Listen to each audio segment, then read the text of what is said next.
Okay, so once again, I'm gonna save the best part for after those 10 minutes overview. I'm gonna have Phil Atwan, 1031 exchange expert, talk with us. But I want to do a quick overview, courtesy of Costar, about the LA commercial real estate state of the market 2020. And in 2 weeks from now, in our second meeting, I'm going to have hopefully Ryan. He's an analyst with Costar. We'll do more of a brief dive into those 52-page presentation, right? So let me start over here. Just like, once again, a quick overview, because we have a diverse group over here of professionals and what you guys focusing on. Office, and once again, I'm not going to dive too deep into it. You can unmute yourself, and feel free to ask question or stop me or whatever if you want me to go back. But once again, just like a 10 minutes overview, and in a nutshell, in 2 weeks from now, I'm going to have the analyst dive deeper into that. And at the end of this meeting, I'm going to share with you this presentation as well, so you can have this PDF.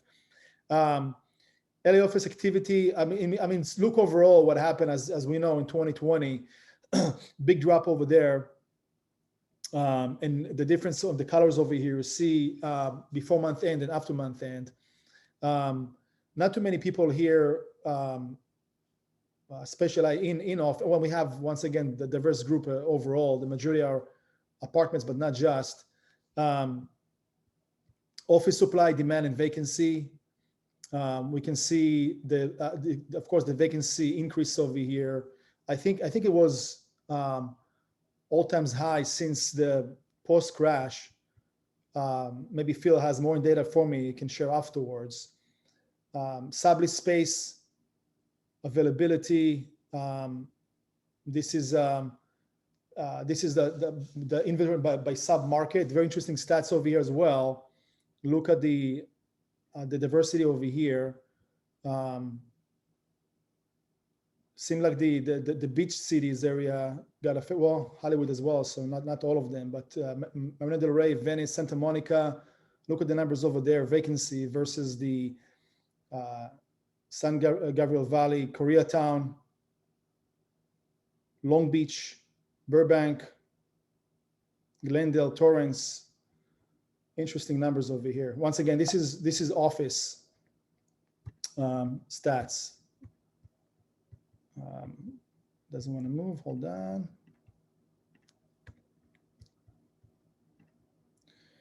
Okay, I'm gonna office rent. Look at the numbers over here.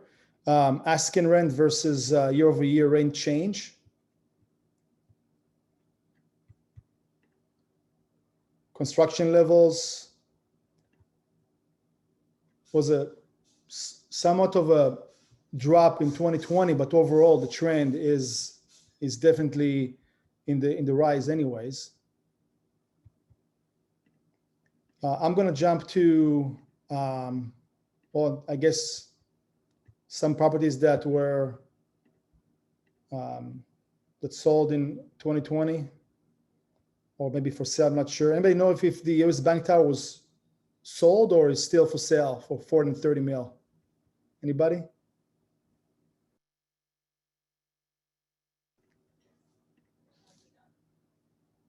I guess no takers for this one, huh? Multifamily, great stats over here too. Supply, demand, and vacancy, right? I'm gonna share this with you afterwards.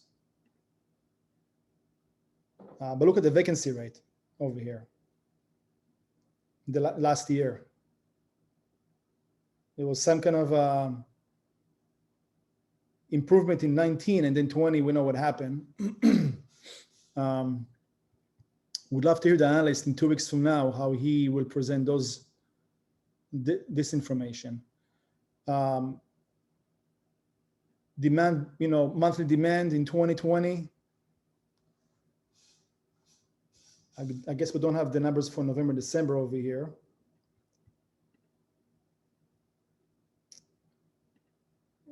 Availability rate.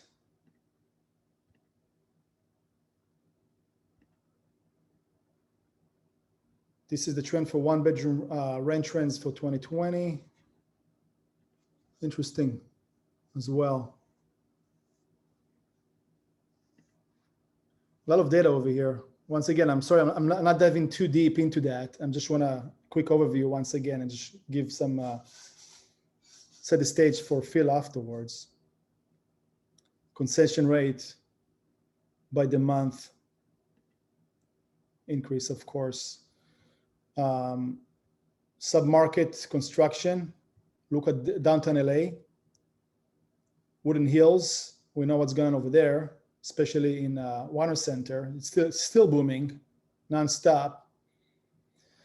They're also talking about the, if you know, the old Promenade Mall, just below Oxnard and Topanga, talking about a massive development over there, pretty much. Not sure exactly what the outcome will be, but it's like the Vatican in Woodland Hills, a new city over there.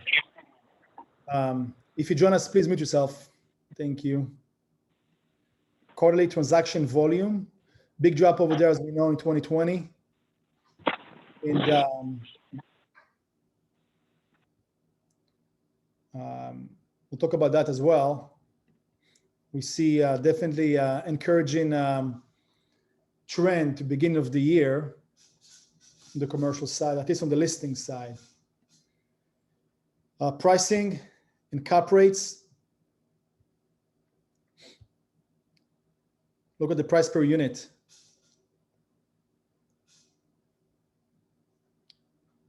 Versus average cap rate over here. Retail, just gonna skim through that as well. Supply, demand, vacancy. Amazon Fresh opens. If you didn't check it out yet, you should. Interesting how they run their business, of course, and they have. Manny, can you go back 1 minute to the price per unit and cap rate? This one? Are you talking about the apartments?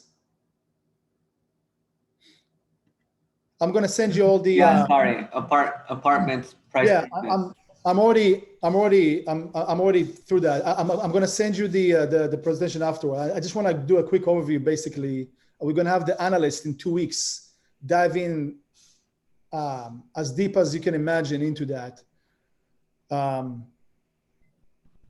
So sorry for once again going fast. I'm not the analyst. I'm not an expert, and I just want you guys to know that it's going to be available for you guys by the end of this meeting. Let's see what else. Industrial is booming for sure, and as I mentioned, we see a spike. The first, well, this I can't say the first quarter, but the end of last year and this month so far with increase of listings in the industrial space. Look at the spike over here, right? Mostly retail, in the food, e-commerce and food services. Listing activity over here. Look at 2020. It doesn't look like there was a big drop. I mean, the first half, yeah, but it ended up with more encouraging numbers. Supply, demand, and vacancy.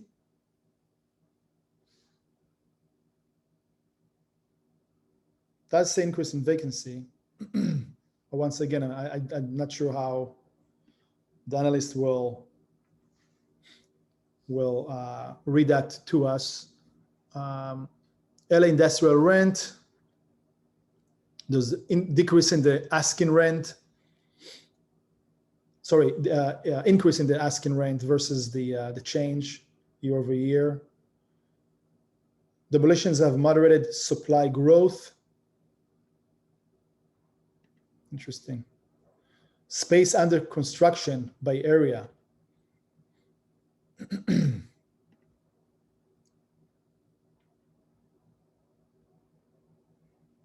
Pre-leased, that's the light blue, and the dark blue is under construction, still available. Look at City of Industry over there. A lot of availability in that area. Santa Fe Springs, Long Beach, North. Jason, what's going on over there? West Rancho Dominguez, right? Interesting. Transaction volume, decrease over there, but not as we had back in the few years after the crash. And that's it for the kind of teaser. Once again, sorry for going so fast, and just give you a taste of what it is. I'm going to send you the link, the PDF link at the end of the presentation. And in 2 weeks, we're going to have the analysts joining us and dive deeper. Phil. Manny. And you're back. So happy New Year, Phil. Happy New Year to you and everyone in our chat today. It's good to be with you all. I think it's going to be a very interesting year. We've got a lot of things we're looking at, looking backwards and looking forward. Under 2020 stats, other than May and June openings, which were down for COVID purposes, actually March was actually pretty, even though it was a shutdown, it was still a good opening month. And April wasn't bad either. It was May and June that we're seeing that were a little bit more tentative. Yeah, we saw the market just bounce back in July and the remainder of the year. So we're really pleased with the amount of openings that we've seen. We're probably projecting at this point somewhere between about a 12 to 15% increase of openings in the 1031 exchange world, which is a really, really good thing. As far as the future is concerned, it's going to depend on a couple of things, mainly COVID, but secondly, we have a new administration coming in. So what I did is I put down a list of items to look out for with the 2021 coming in, and from a government point of view and versus an exchange point of view. Some of the proposed tax increases that are going to be given in 2021 is individual income tax rates for taxpayers earning over $400,000 is probably going to go up to 39.6%. So they're projecting an increase, especially if you're making $400,000 a year or over. We're looking at higher capital gains, the possibility of eliminating the long-term capital gain for the that means you've had title to the property, for over a year. And the bottom line is that if they're talking about eliminating the 20% long-term capital gain and putting it into ordinary income, which effectively changes the long-term rate from 20% to 39.6%. That's almost double. That's a huge increase. That's a proposed thing that they're talking about. Higher corporate tax rate. That's going to probably go up to, they're talking 28%. The estate tax and gift tax rates are going to go up. So for gifting of taxes, they're looking at a higher tax rate for that. Here's one that doesn't really make me feel very good. The elimination of Code Section 1031. I don't know if you know this, but this is the 100-year anniversary of the 1031 tax deferred exchange. And we're celebrating it, but I guess the incoming administration is proposing an elimination of it. I'm not now. Having said that, I'd like to make some comments. Number one, I'm not sure that they can do it. I think Congress understands, and of course, what happened last week will taint it somewhat. But I think Congress is going to understand that the exchange puts a lot of people to work. It allows realtors to sell, escrow companies to exist, title insurance companies. I mean, there are accommodators, obviously, in all kinds of other industries, and related and unrelated to the actual real estate transactions that are affected by the 1031 exchange, both on the sale end and the acquisition end.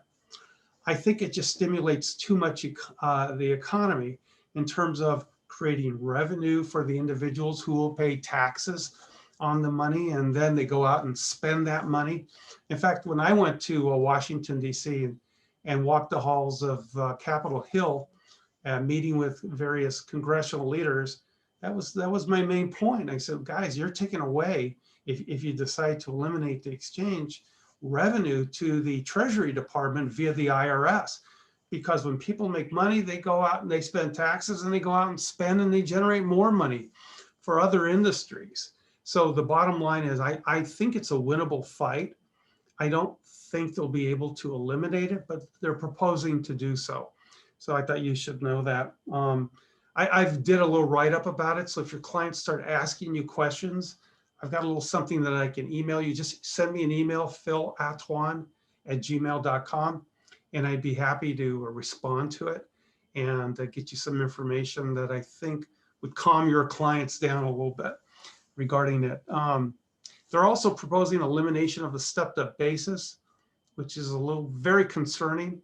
So if you have a property and there's a passing and it qualifies for a basis step-up, so the surviving spouse or the heirs will receive the property, they would get it at the basis of the fair market value at the deceased passing. They want to get rid of that, which just blows me away. I can't imagine, but that's what they're proposing, to get rid of that because they want to generate more tax revenue.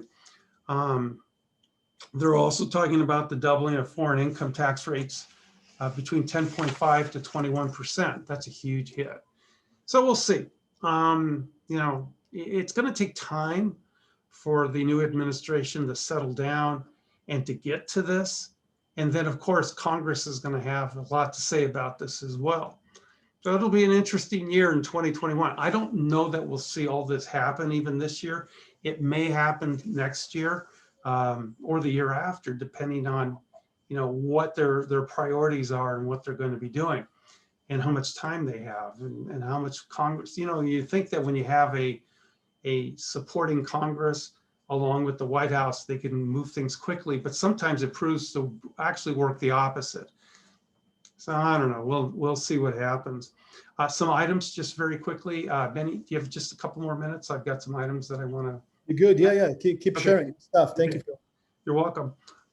Here's some issues that we see happening more and more in the 1031 exchange world, and I think maybe you should be more aware of it. Number one, seller carryback. We're seeing a little bit more of that happen with banks tightening up, and where the lending is going to go at this point. It'll be very interesting to see as the vaccine goes out and maybe COVID will come under control. The lenders may open up a little bit more. I know the interest rates have been incredible, but the bottom line is that sellers are carrying back more, and that creates an issue for the seller when they carry back, because basically that's taxable, the amount that they carry back, or sometimes it'll even eliminate the possibility of doing a 1031 exchange, depending on how much they're going to carry back and their tax basis. There is a solution for that, and the solution is that the seller can actually fund the loan as opposed to carrying back. They could actually lend the money and attach the loan to the property and the carry back that way. But we won't go into too much detail on that, but that is an issue right now. Withdrawing cash from a sale is also an issue. The client will pay a combine of capital gains taxes. I mean, today we're looking at what, 15 to 20% on a capital gain. Tomorrow, we don't know, it can go as high as 40%, or almost 40%. The state is also talking about raising their tax rates on any cash that you keep or if you don't exchange.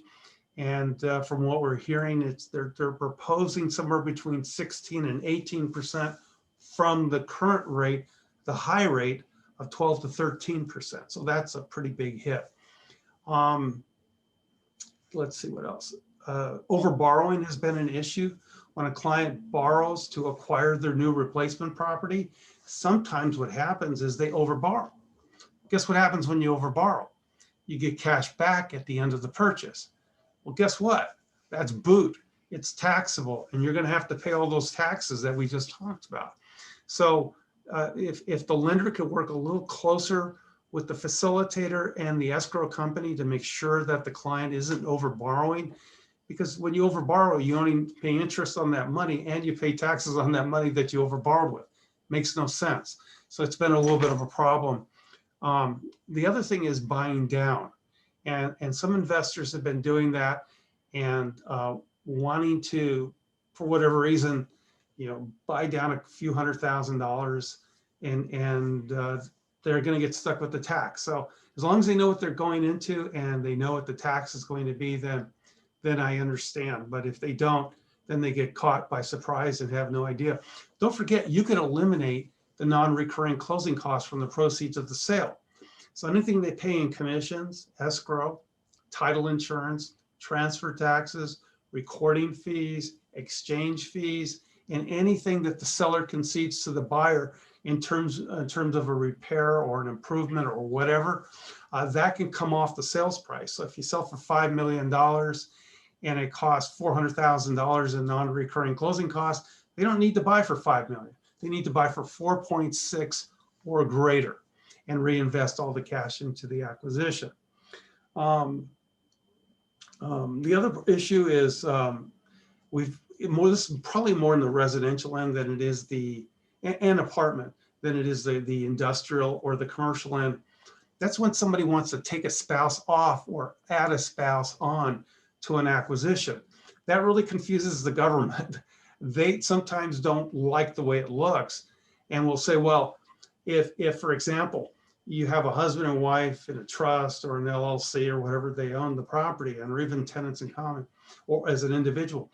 And let's say the husband sells and wants to bring the wife on, or the other way around, the wife sells and wants to bring the husband on, and they haven't had a long history of tax returns.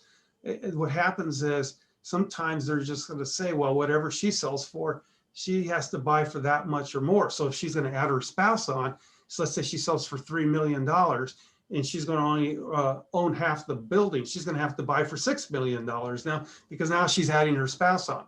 Some CPAs struggle with that.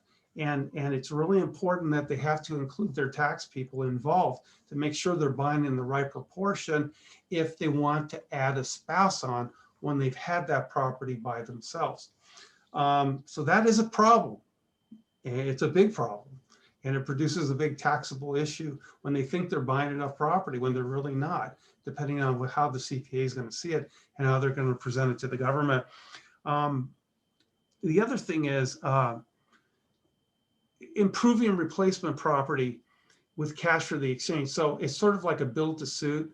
Sometimes when you buy an industrial or commercial building, even in some cases a residential, and you want to put some of the exchange money into the improvement or the repairs of that building, it's not allowed unless you do a special exchange called a build to suit exchange, where we actually have to take title to the property, the replacement property, and then ultimately that money is going to be added in to the improvement while we're holding title to it. And then they have to take title to that property within the remaining balance of the 180 days.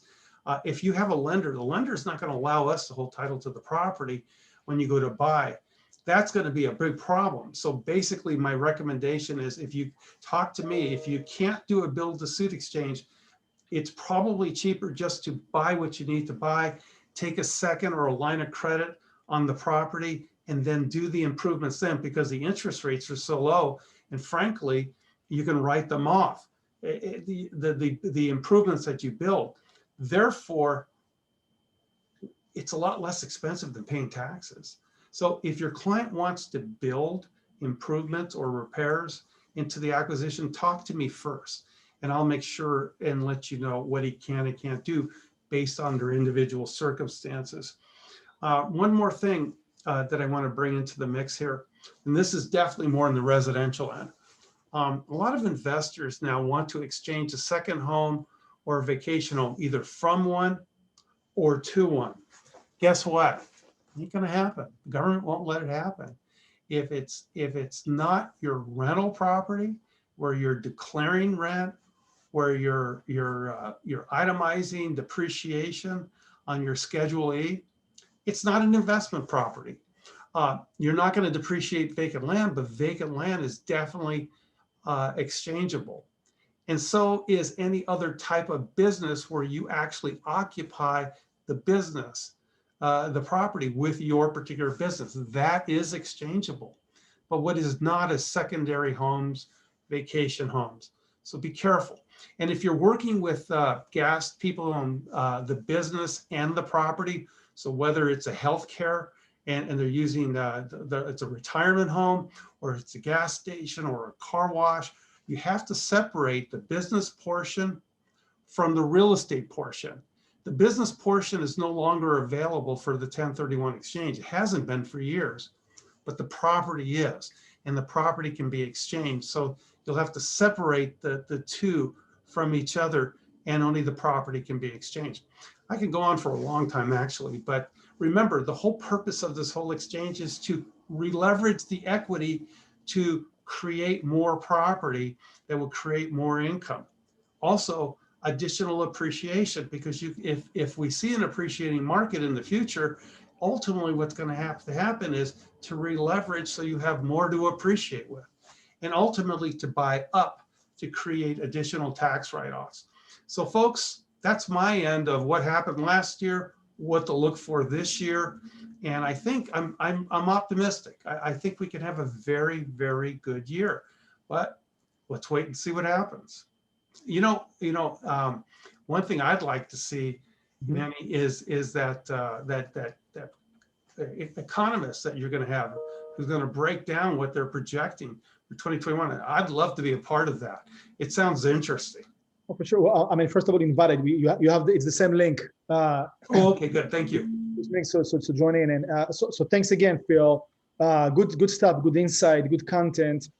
And I want to open up to questions. Sam, you had the first question. Yeah. Now, I mean, there's a possibility that 1031 exchange may go away. What about the opportunity zone? Is that also at risk? Well, I think it might be, because they said that they want to take away all the tax changes that the current administration has brought in. So the opportunity zone is a part of that. I don't see Congress eliminating that. I'd be shocked if they did. I don't know if they're going to package it all under one bill, or they're going to slice it up and dice it up into certain areas, get rid of this and keep this. So we'll have to wait and see. But I think OZs will hang around. I think it's good for the cities that they're putting them in, and it's good for the investors. And some of you your clients work with opportunity zone funds. So it's almost like buying a mutual fund in a sense, but you're putting money into a fund that buys the property, the opportunity zone. Just be careful with opportunity zones. Remember, they're not tax deferred in terms of what you're bringing in from your sale. They're going to be tax deferred only until 2026. And, and then after that, you're stuck with the tax. It doesn't matter if you hold it for 10 years or longer. What you bring with you, if it's tax deferred, will be due in tax year 2026. So be careful with that. Good question. Thank you. Thanks, Sam. Who else? Questions? Concerns, ideas, things you want to share?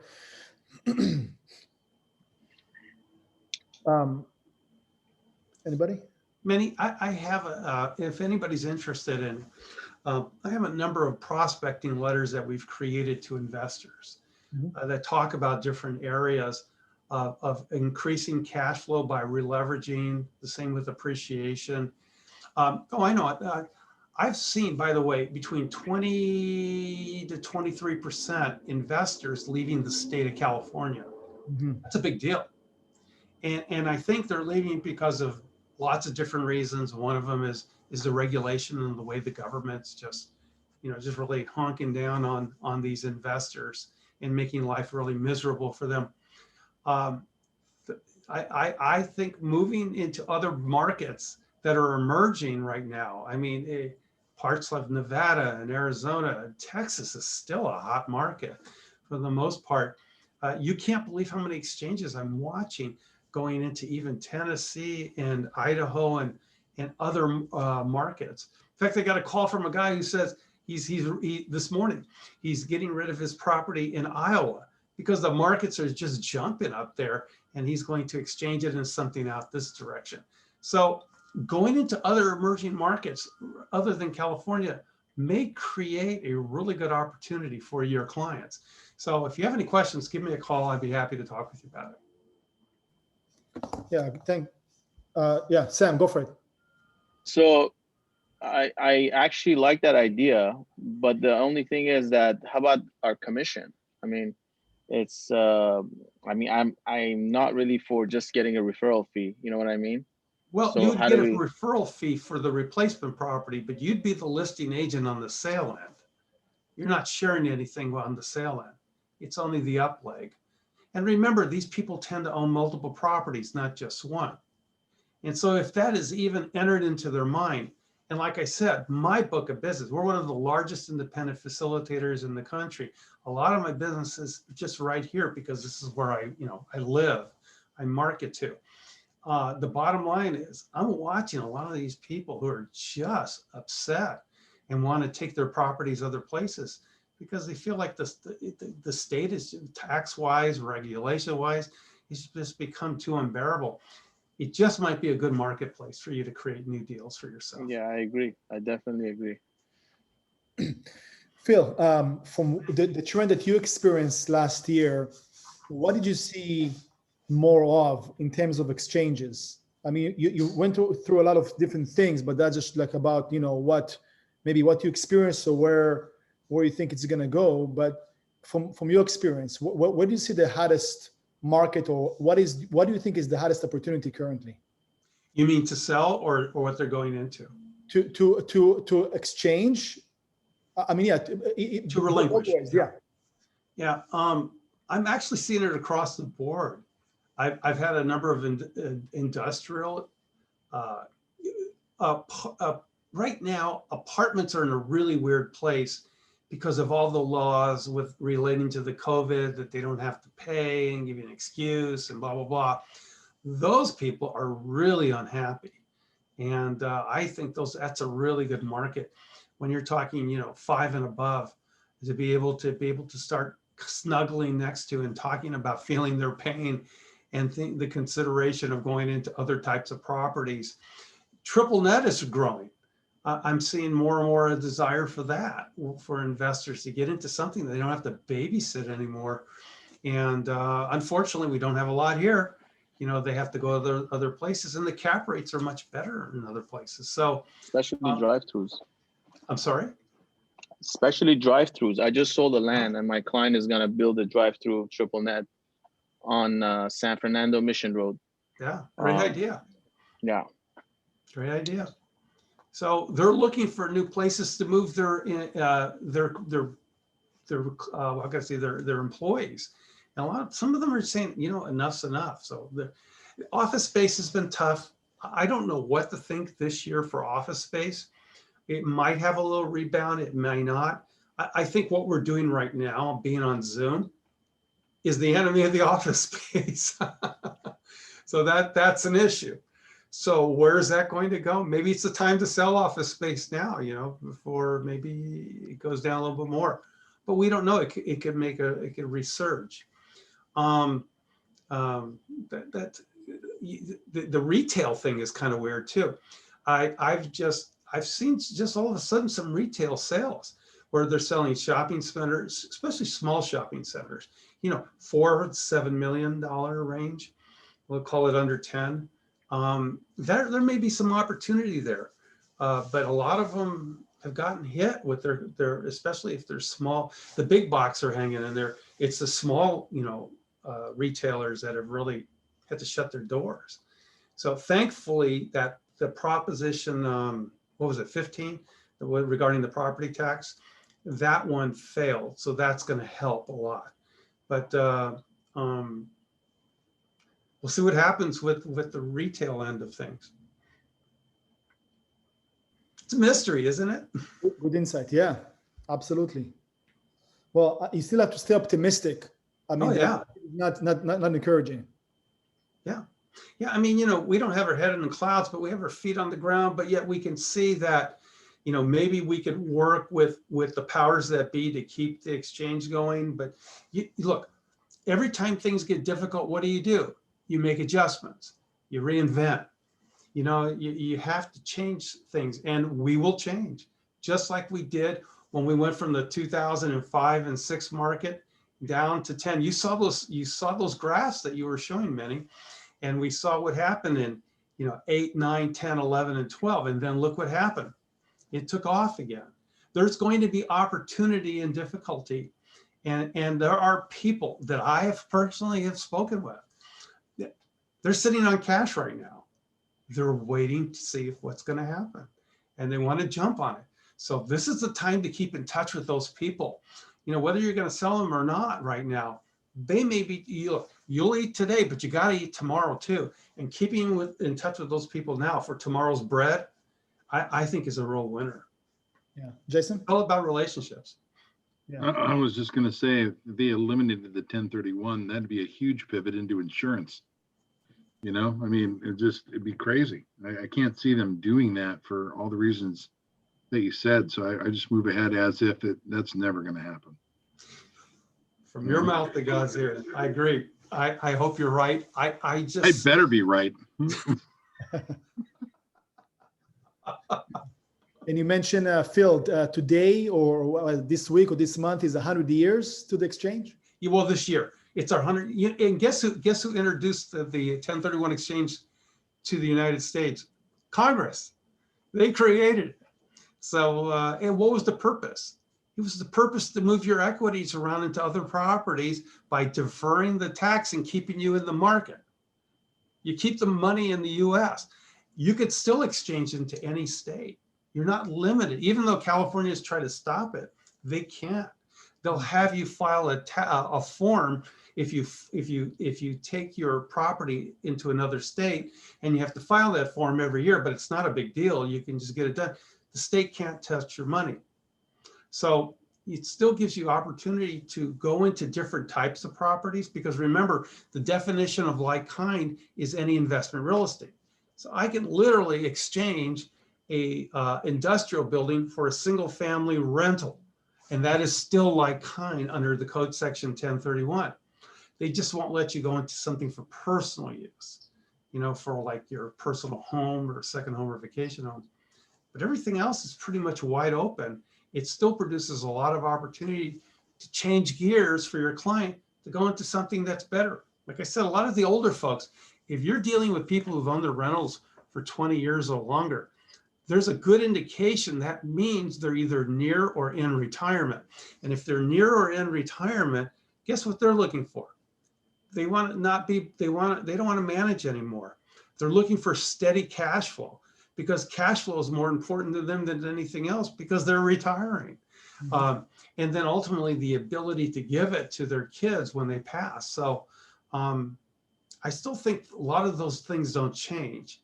And I think keeping in touch with them, talking about that, and some of the marketing letters that we have will touch on some of these things. And you're welcome to have them. Just send me an email, philatwan@gmail.com, and I'll be happy to give them to you. Just use them. Phil, can I ask you a quick question? Absolutely. David McAbee, hope you're well. Thanks for your input. Everyone's talking about how there's going to be a downfall. You know, the cycle's been 10, 12 years and Corona hasn't like really stuck. Are the big boys, I don't see the big boys buying a lot. Are you guys, is there any mindset that it's going to tumble and fall? Or is it kind of like, well, we don't know? Or there's always an adjustment, you know, and look, it's 100 degrees in the summertime, but then fall comes in and winter comes in. I hear it's going to be 90 later this week, but nevertheless, it just seasons change. And so does the economic thing. And that's why I mentioned earlier that if some investors are just sitting on cash, waiting to see if we're going to have a downturn, and they're going to pounce on it. Do I think we're going to have a ton of inventory? I'm not sure that I'm going to see that. I think the inventory will go up. I don't see a ton of it coming on the market, but I think it will present opportunity for people who are sitting in cash.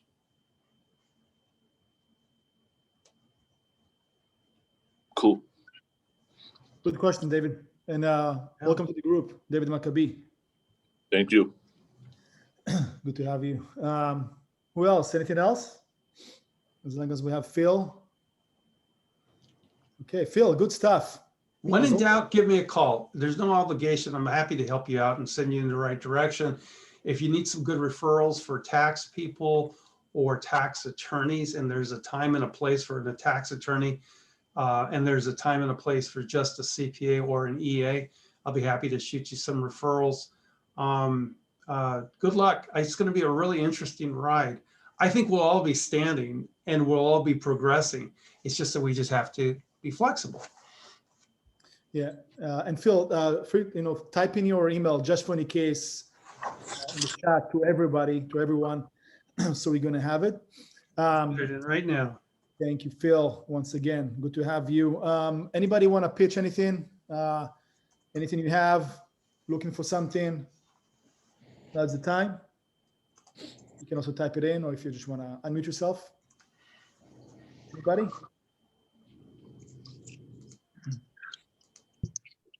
Okay, don't be shy. Don't be too shy. Jason? Working on a couple. I've got an off-market portfolio I'm working on for next week. About 11 different properties, multifamily and single family. So I'll have some more information in 2 weeks about it.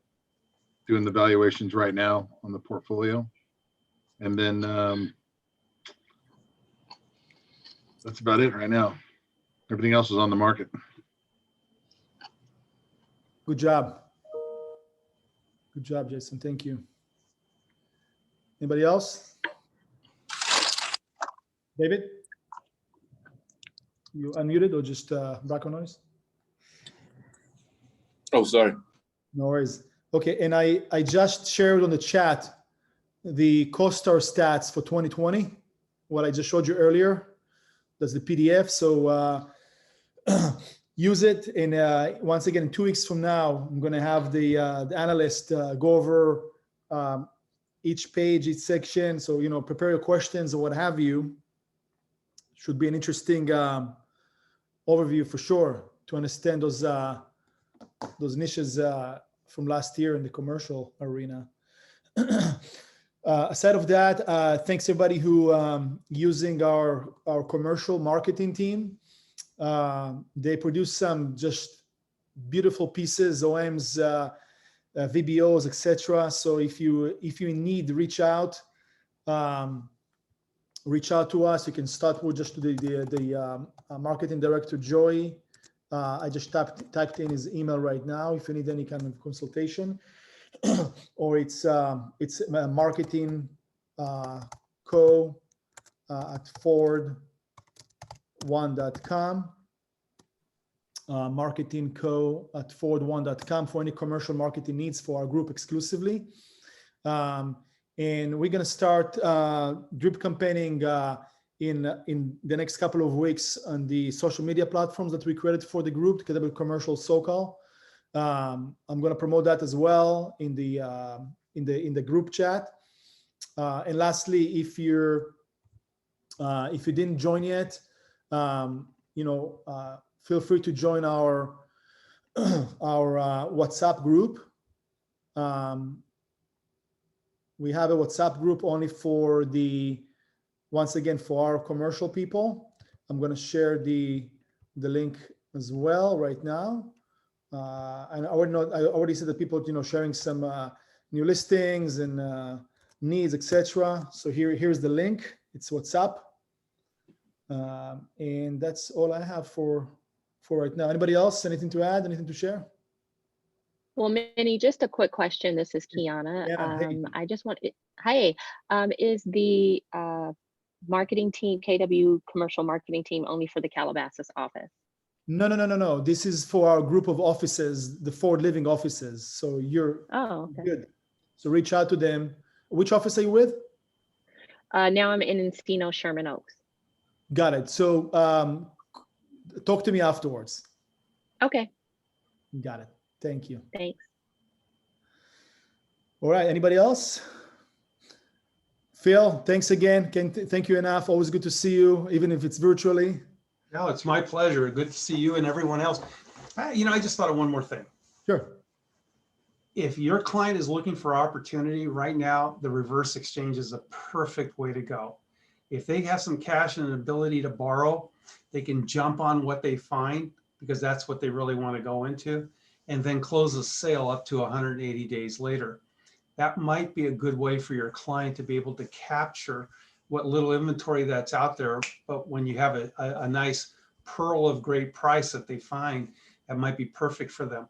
It would secure the acquisition And then ultimately they'll get reimbursed on whatever they have to float when the sale closes. The reverse exchange costs more, but boy, it's a deal maker. Yeah, good stuff, Phil, as always. And thanks for sharing the email. And we'll see you as a guest in 2 weeks once we're going to have that analyst talk. So thanks, everybody. Happy New Year again. 2021, make it count. It's going to be a good year for everybody. That's right. Thank you. Thank you, everybody. Have you. Good to have you. Thank you. Thank you, Andy. Thank you.